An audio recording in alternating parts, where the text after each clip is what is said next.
Grâce soit rendue à Dieu qui nous donne la victoire par notre Seigneur Jésus-Christ. 1 Corinthiens 15, 57. Quel est le sens du mot victoire?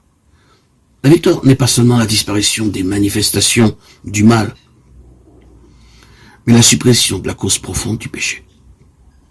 Pour être victorieux, nous ne devons plus rien dissimuler. Nous n'appelons pas toujours le péché par son nom.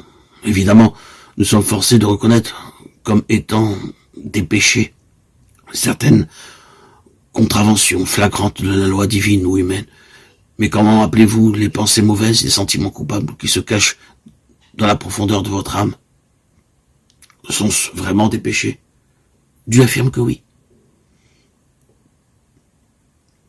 Mais si tu veux que la vérité soit au fond du cœur, fais donc pénétrer la sagesse au-dedans de moi.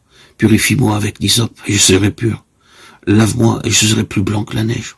Oh, Dieu crée en moi un cœur pur, renouvelle en moi un esprit bien disposé. Psaume 51, 8, 9, 12. Ayant donc de telles promesses, bien-aimés, frères et sœurs en Christ, auditeurs et auditrices, purifions-nous de toute souillure de la chair et de l'esprit en achevant notre sanctification dans la crainte de Dieu. 2 Corinthiens 7, 1. Dans toutes ces choses, nous sommes plus que vainqueurs par celui qui nous a aimés. Romains 8, 37. Vous aviez l'habitude de vous mettre en colère? Maintenant, vous savez contrôler extérieurement au moins ces accès de violence. Mais vous éprouvez encore une grande irritation intérieure et du ressentiment. Est-ce la véritable victoire? Quelqu'un vous dit une parole méchante ou injuste. Vous ne répondez rien et apparemment, restez calme. Mais au fond, vous êtes fâché et vous vous dites, j'aimerais bien pouvoir lui dire ce que je pense. Est-ce là la délivrance du péché? Une jeune fille de 16 ans vint à une de nos réunions où nous parlions de la victoire complète sur le péché.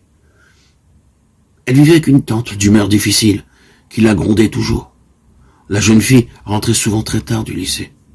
Et lorsque sa tante la reprenait, un peu sévèrement peut-être, elle répondait impoliment.